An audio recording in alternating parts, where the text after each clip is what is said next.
If needlework is your passion, whether you're stitching by hand, machine, or mixing it all up, you're going to want to hear about the Mr. X Stitch Contemporary Needlework Prize 2025. This prize celebrates the best in modern stitch, and it's open to creatives from all around the world, whether you're a student or an emerging artist or a seasoned professional. And the best part, you don't have to send your work anywhere. Just upload high-resolution images to a private folder we will send you after you enter. You can enter more than one category, for instance, hand embroidery and 3D textiles. Just grab an entry for each one. And if you've got a student ID, you can get 50% off the entry price as well. The deadline for entering is 30th of June 2025, and entries are now open at xstitchmag.com/prize-entry. Thanks to our brilliant sponsors, Bookmarked Hub by Search Press and David and Charles, and the legends at Lowry Workstands. If you've got the stitch bug, this is your time. Show us what you've got. Enter the prize now. Visit xstitchmag.com/prize-entry to get your ticket today.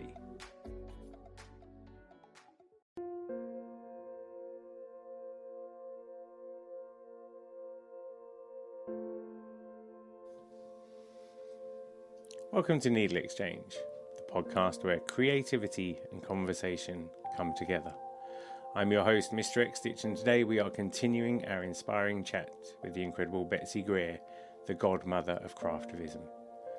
In this second part of our NeedleXChange, we shift gears to explore the role of joy, emotion, and creative legacy in crafting. Betsy shares how crafting has helped her reconnect with joy, process emotions, and find meaning in the little things. We talk about the healing power of creating, the stories our stitches tell, and how these moments of creativity can leave a lasting impact on ourselves and those around us. And of course, because this is the second part of the exchange, we touch on Betsy's cultural interests, music, film, books, all the good stuff. Thanks for listening once again. I hope you're enjoying the shows. Do be sure to share this with somebody else who likes a bit of craft, likes a bit of activism. It's great talking to Betsy. I've been such a fan of hers for a long time. And I'll be back next week with a conversation with a different artist. So until then, enjoy the show.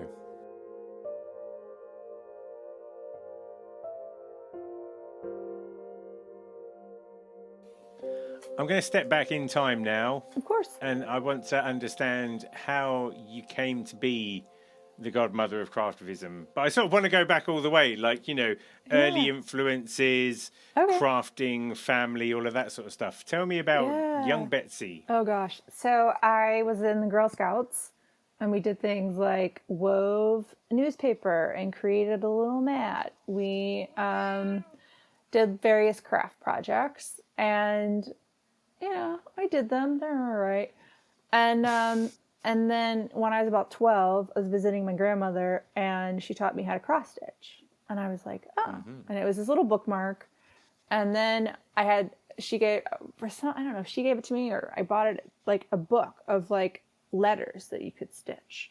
And I stitched this little piece of cloth that says, "I love you," for my mom. She still has it, by the way, many, many decades later. See, you were complaining about your grandma not enjoying the piece that you've got, and now the same thing in reverse, right? Yeah. So, but she taught me how to cross stitch, and it was like this little cow, I think, and it's cute, right? But like, I had that adventure, and then I stitched for a little bit, and then when I was 25, I was living in New York. And I was working at a publishing company and wanted to learn how to knit. Now, this is at the time, I was 25. I wanted to volunteer and thought, what do people that are, quote, older do that I could learn? Knitting seemed like the right thing. This was in 2000. And, that's showing my own bias, right? My own bias. And so I asked in a meeting, does anyone know how to knit? And like everybody in the meeting raised their hands. And so everyone knew how to knit, but no one else knew that the other people knew how to knit. Okay. And it was like these people that had worked together for years, and they were all like, you knit? It was like the secret. And it was weird. And then And then one of the people knew about a knitting circle. And so I had a friend that also wanted to learn to knit. And she went and got all the yarn because I was like too intimidated to go into the yarn store. But I was like, I don't know. See again? Nostrils should have flared then, and I should have been like, that is your moment to go inside. There you go. Yeah. But I didn't. And then we went to this knitting circle, and I'd previously been going to these like punk shows and really loving DIY punk, but not finding my place in it. But then I went to this like knitting circle, and there were people talking about creativity. There were people talking about their divorces. There were people talking about all these things. There were people from like all different countries, all different ages. And of course, like, I don't know, 5 or 6 people told us how to knit, which was an adventure, because one person would say, do this. And then like, we would sit there and do this. And then the other someone else would come sit down and be like, no, you're doing it wrong. And then do this, because all of the different ways that people learned how to knit. And so, and then as I was sitting around knitting, I thought about how my grandmother, the same one who taught me to cross stitch, also knit hats for babies and in the hospital that she volunteers in. And I thought about how that was creating what she wanted to see in the world. Good. And so I started talking about that, and then started hearing about things like bundles for Britain and the different ways people had stitched bandages for soldiers of war, balaclavas, or all sorts of things. And then thinking, okay, maybe this is actually a different kind of activism. And then I ended up moving back to North Carolina. I was in a knitting circle and was talking about it with somebody. And she was with the group, and they were like, you could call it craftivism. And I'm like, okay, that sounds cool. So then I went home on my little, like, dial-up modem and searched Google. And I say Google, and I don't even know if it was Google then, because it was like 2002. Yeah, something like that. Netscape. Ask Jeeves. Yeah. Yeah. So, and there were 4 hits on the internet for the church, and then they were from the Church of Craft. It was a really cool group at the time that would meet and craft together. The OED says that there was actually an article in like before that, I think in 2000 or something. I can't remember. But so that is how it started. And then I started writing about it. And the website has been down forever. I need to fix it. Craftivism.com as a as kind of of all the link things. in the show notes. Yeah. Best of luck, everybody. So, but I wanted to share the different examples that I found around the world. And then I first knew I was onto something pretty soon after I started, when somebody emailed me from, I think it was either Zimbabwe or South Africa, and which I've never been to. Because for a while it was like anytime I heard someone talk about craftivism, it was someone that I personally knew. And this woman from Africa was like, you have given me a new way to think about my craft, and I feel empowered by it. And I was like, what? Okay, cool. And then it led to a lot of cool, amazing experiences. Like when I met you, I think it was at the Women's Library at a conference many years ago now. But yeah. It's got to be in the top 2,000 best experiences of your life, I would have thought. Yeah, it was fantastic. It was really great, yeah. But and I still am in touch with a lot of people that I met there. And Are there any projects that you have known about that have really stuck out with you? Like ones where you've just been like, they really got the secret sauce? Not necessarily ones that like change the world, but just ones where you just like, that's such a fantastic, use case or concept. Oh gosh, now I'm like, there've been so many, right? That I'm like, which ones are they? I think the Protest Banner Lending Library was a really great example of these gorgeous banners and giving people a space to make together. I'll mention that again, because it was a really wonderful project. And what I think about the secret sauce of that was that it gave people space to share their thoughts about protest in a way that was safe for them. And I think that when it comes to things like protest, safety psychological safety, physical safety, and realizing that everybody comes to it from different points where it's safe is really, really important. And so when I go back to thinking about different projects, and that also comes from when I think about the arpilleras in Chile in the 70s and 80s that were made in a workshop in a basement that was where they could have community and talk. And then make these pieces about their missing relatives. And I think, so that's probably why it's tied together with safety, because that was something I learned about early on in my research and was like, wow, this is it had a lot of impact, those arpilleras, when they went out into the world and were shared. And the anecdotal story is that's how the story about people disappearing got out into the world when these tapestries were because they had little pockets in them.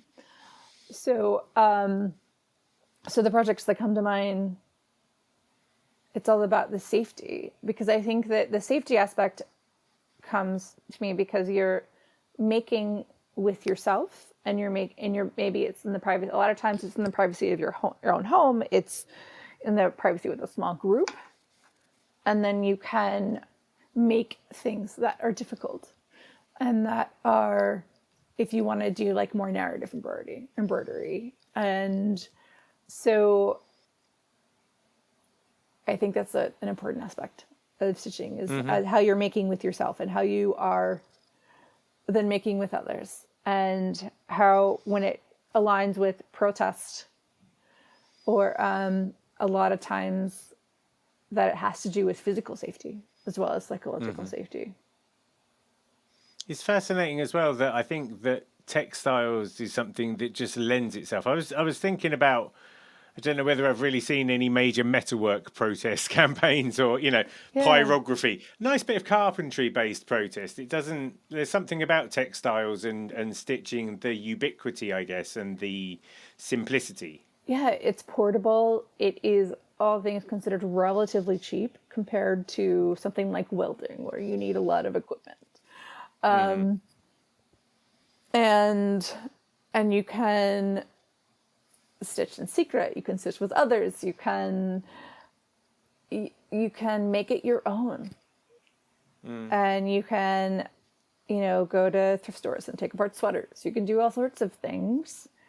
And I think that is usually in the secret sauce of a lot of different projects, is how you can meet people where they are. I think, but I mean, some it depends on where people want to be as well. Like some people need to be told, this is what I need to do. These are the steps, and this is what I'm going to take, and this is the outcome that we're going to have. And then other people like myself are like, oh, like how can I make this my own in a way that feels right to me. Yeah, and I don't think there's any wrong answer there, is there? No. Because you do get the people who just buy a cross-stitch kit and they follow it as prescribed and they get a lot of pleasure out of the process. And then you get other people, I always talk about Kaz Holmes, just gets given found objects, goes off and makes art with them, to hell with it, But I think the interesting thing is with all of those times, those people are still within that creative space, aren't they? They're still... And particularly, I've said this a billion times, but particularly with cross-stitch, the slowness, the meditation, and that's where this idea, you were talking about your mantras before, and that's something that I'm a big believer in as well. I want to do workshops with people about power mantras, about them just stitching words that give them strength, because I believe that if they spend the time thinking about that word and spending time repeating it because they're slowly meditating, it can only be a good thing. I've joked in the past about how, I went through various issues to do with fertility and stuff and started stitching the 5 stages of grief. So I did denial, and then I did anger, and then I was kind of all right because I just sort of got it out of my system, Right. So I never really needed to make the other things. But it's a comedy routine, but at the same time, there's truth in it. Yeah. I haven't stitched the other ones because I kind of process that stuff. Yeah. So... the mantra idea that you're talking about is that thing, isn't it? It's like a personal, deliberate, therapeutic method. Yeah, I think that. So I make and I also write, and and have gone through different iterations of what that looks like together. And so I created a whole like zine about what a mantra is, what it looks like, and then had questions about, because I think people don't often think about, like, you know, like you said, you're almost 50, I'll be 50 next year. You know, I don't often think about what my creativity looks like now and where I've been. Although you asked me where I've been, so now that I know, now I have a through line. But you know what I mean? We don't often think about our early creative influences, how making makes us feel, how we feel when we share our work with other people. We don't, and so I don't think there can be, but I don't think there's a lot of excavation of those things and realizing, hey, when I make this kind of work, I feel this way. And when I make this work, I feel that way. And then going and making more work, right? Based on those things, and creating a mantra based on that. Like, you know, like makes me feel strong or whatever it is. Like, you know, so I like the idea of power words. I'm going to manifest future workshops that we can do together with mantras because they're fantastic. The good news is I'm so busy that you can take it as your own. And in about 3 years' time, when I've got the chance to run a workshop, I'll be like, we're going to use Betsy Greer's prescribed power mantra trademark method. God damn it. Because I think that people need to remember, like, how they're making makes them feel. And I think when I want to do kind of another zine, parallel zine for joy and for hope, because I think that we can lose touch with these things. And if they bring us to good places, how can we utilize that in our lives when we need it? I'm involved in, various bits and pieces in my town now, and there's another guy nearby who runs this thing called the Junkyard Jam. He's the managing director of a junkyard, and he invites street artists to come along and spray paint on cars, trucks, train carriages, caravans, all of these things, one weekend a year. This year he had 60 different artists, and what's cool is with a lot of the things, they then subsequently get destroyed. He videos it. I remember the first time I ever saw slow motion reverse of a caravan being crushed that had graffiti on it, and he put opera music on the background. I was like, oh my god, this is like amazing, Yeah. And so what I want to do somewhere down the line is get to work with him and see if we can put some kind of street art project in the town. Nice. And I've always said that the theme of it has to be joy. Because it's interesting when I think about hope and I think about joy, I think like hope in a way has to reflect hopelessness, or there's a lack there, whereas in some ways joy is just joy, isn't it? There isn't an unjoy, I don't think. But you know what I mean? So I'm sort of like, people can do whatever art they want as long as it makes people smile when they see it. That is all it needs to do, because actually if you do that, then we're just winning. I don't need to tap into anything else. I just want like unbridled joy as an art project around the streets. I think joy has been a fixture of your work for a long time.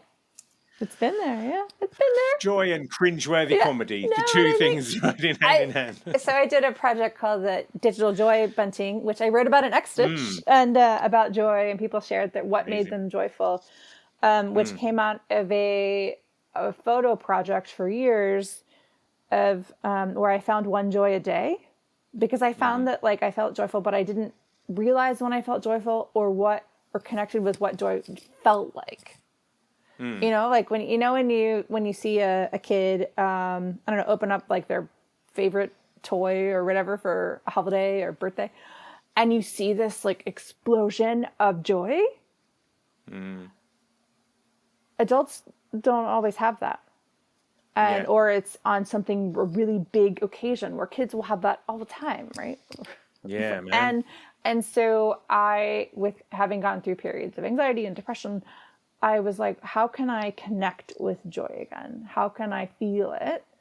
And so that project every day, maybe it was a flower, maybe it was a really good coffee, maybe it was the colors that I was wearing that day, maybe it was the way, sitting with my cat. Like it was all these little things.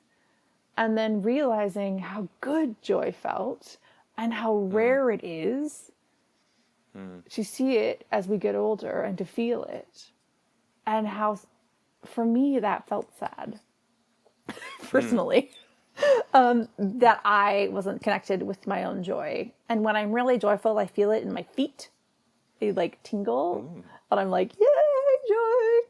And I wanted to connect with that. And so projects about joy and things about joy, and there's also like joy is an act of resistance, and joy is radical, and all these things, beautiful things about joy. Because we live in a world with a lot of scary, horrible things. And scary, horrible things happen in our lives. You know, like scary, like, and so I think joy is important to connect with. Hope can be hard, right? You have hope about something and then it doesn't happen and then you're dashed. And which happens to me on a regular basis when I'm like, yes, hopeful. And then you don't get it and you're like, oh. And it feels like a crash almost sometimes. And then, but with joy, it's expansive and you're feeling it because you're, you know, biking and you feel like the breeze or whatever, or you're cooking a new recipe and it tastes really good, or you're, you know, you're laughing at a story on the radio or whatever, and taking a moment and being like, oh, this is what it feels like. I want more of this. Then can lead to great things.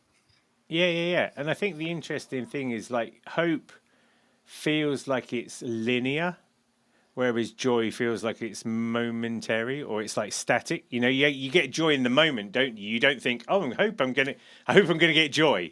That's gonna be joy. Like joy is a now thing, isn't it? Hope is a sort of a forward-facing like aspiration or something.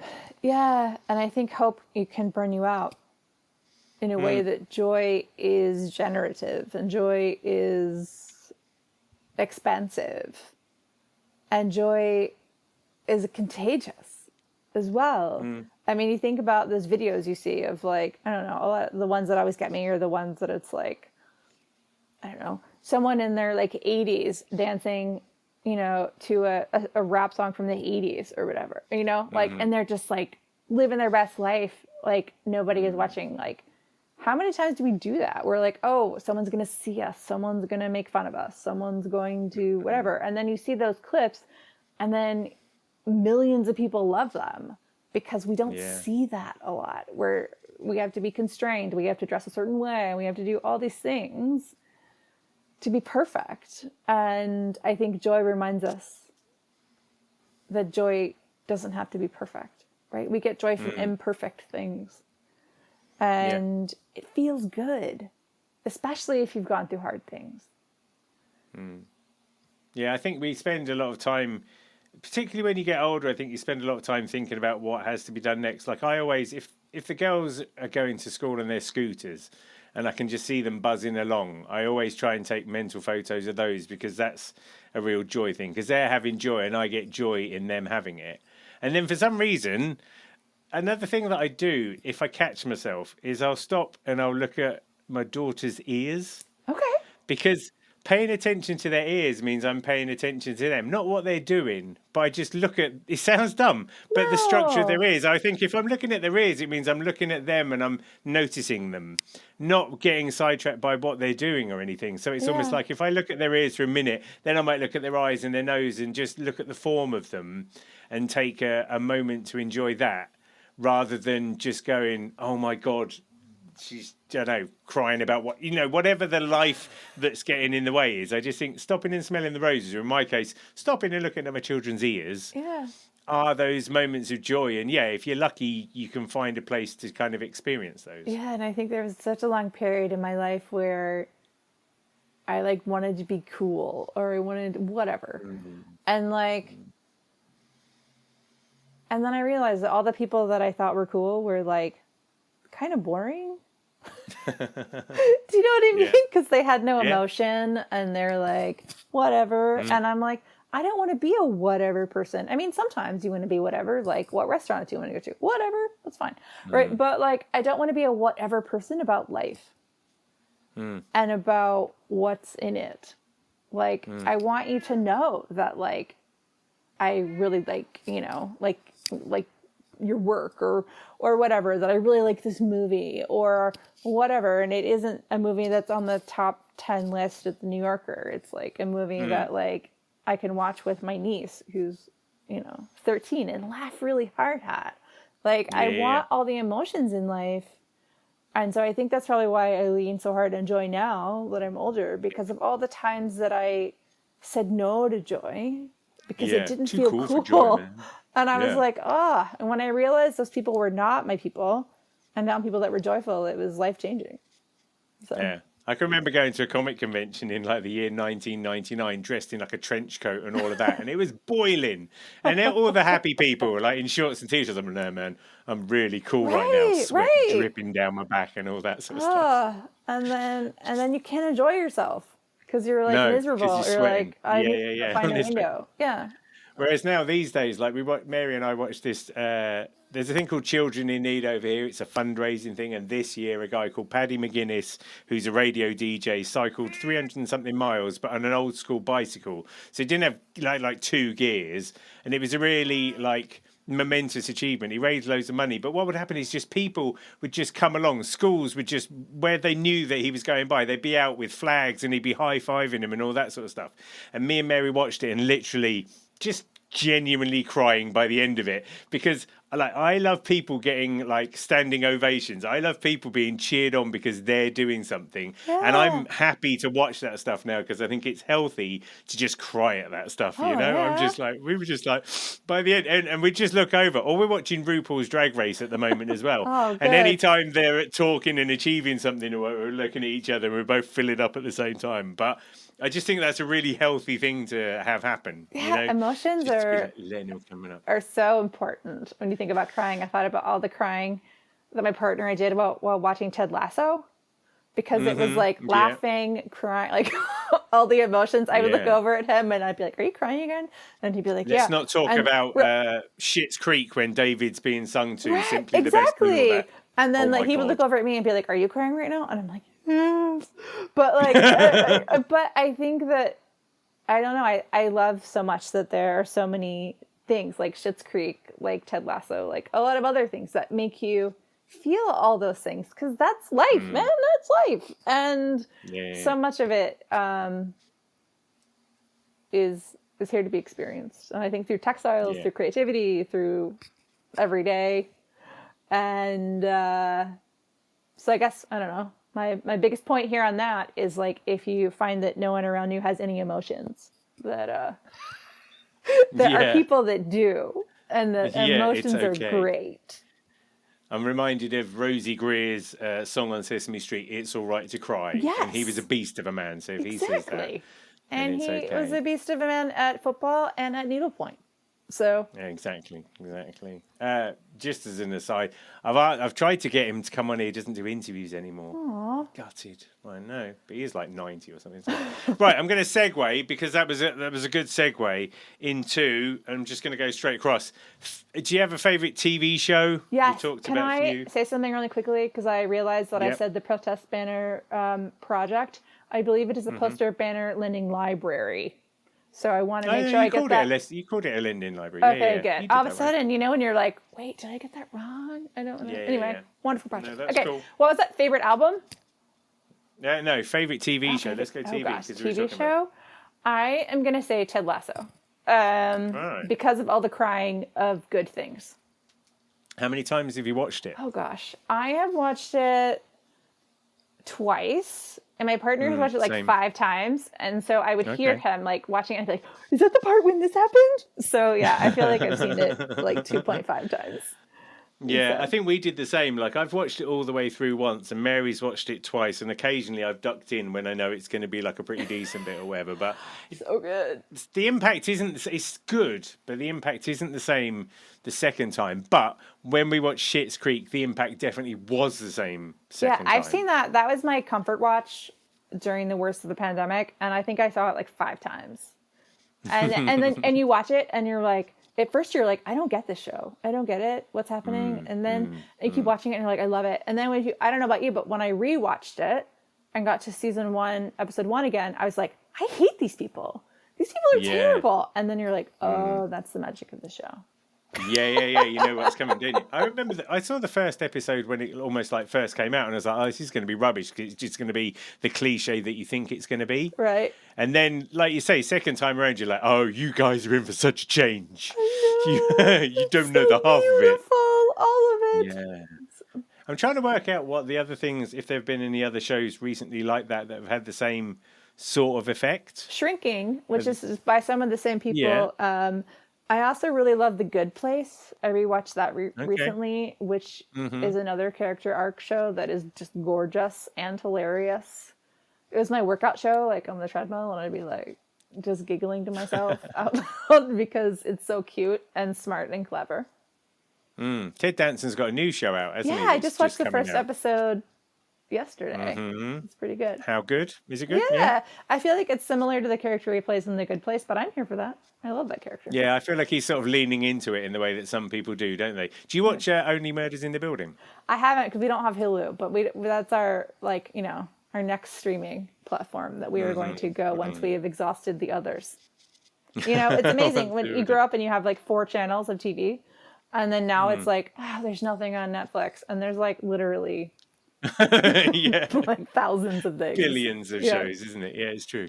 Okay, so then let's go films. Do you have a favorite film? My favorite film is A Room with a View. Oh, nice. Because George Emerson's character is something I think about on the regular, decades later. Just because he's questioning life, he's questioning love, and wanting to find it all. And I think about it. That scene where I don't know, have you seen that movie? Goodness, I saw it like 30 years ago. Right? I feel like I probably need to watch it again. And there's a scene where he like is in a tree and he's yelling about his little theories and he falls out. And I'm like, I just think about it. You might have garnered through the course of this interview, I think a lot about emotions. So I think that I just thought it was a really lovely depiction of travel, of exploring, and it was gorgeously filmed. So. Has there been a recent film, the last good film you watched? Gosh. We don't watch a lot of films. My partner has an 18-year-old son, so we watch films with him, and it's a lot of action movies. Deadpool versus Wolverine. There's a lot of action films. So, sadly, I don't have, which is bad, that my favorite film is from like 1989, but it is true.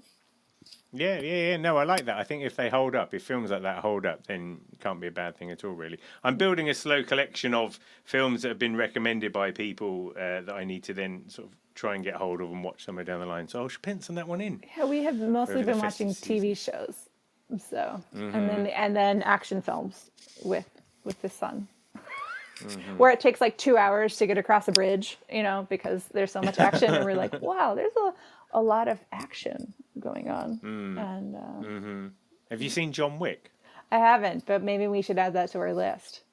I mean, it's very violent. I saw I would say watch the first one, brilliant. By about the third one, you're like, just a bit played out. So that's my personal take. Happens. Shoot me down. Music. Yes. Let's talk about music. My favorite album is probably The Postal Service's Give Up. Again, not recent. All my recommendations are going to be old. But I also like everything by TV on the Radio. And I think their most recent album was... And their debut album, Desperate Youth, Bloodthirsty Babes, was really good. Later albums are really amazing. I like, again, all the emotions, all the different... I mean, you have this amazing voice, you have voices, you have the music, and they are what get me. That resonant feeling inside of atmosphere. I also feel that way a lot with Sigur Rós as well. Anything I listen to, I'm just like, oh, it's so good. And I feel like Sigur Rós are a creeper. Like, this will make sense, but on YouTube somewhere, someone's done the Jurassic Park theme tune, but they've stretched it out to like an hour or something. And then so the build up is slow, and you don't really know, like if you got it on, you don't really notice. And then at a certain point, you're like, I appear to be crying. And I feel like Sigur Ros's music's a bit like that. Is you don't really notice, and then suddenly you're like, oh, I'm having a moment or whatever, because it's real like the tides of the sea or something. Yeah, you know? Mogwai is good at that too. That was another. But there are a lot of. It's so good, and you're just like, huh. I didn't know that I could. How much does music like factor into your day to day? I listen to a lot of NPR, to be honest, over music. Because I have ADHD, so I used to work and listen to music, and then learned that was a bad idea because my brain's like thinking of all these things. What is he saying? What's going on? So it factors in if I'm doing work like editing photos or doing kind of easy work. Lately, I've actually been listening to a lot of Bruce Springsteen, which has been an oldie as well. My partner grew up listening to him in the suburbs of Philadelphia, and so and he lived in New Jersey, which is, so there's like this whole thing. Anyway, so, and then we went to see him a couple months ago, and then I was like, oh, I really like him. So that has been my recent comfort listen. How does, this is an ignorant question. Yeah. How does crafting and ADHD go together?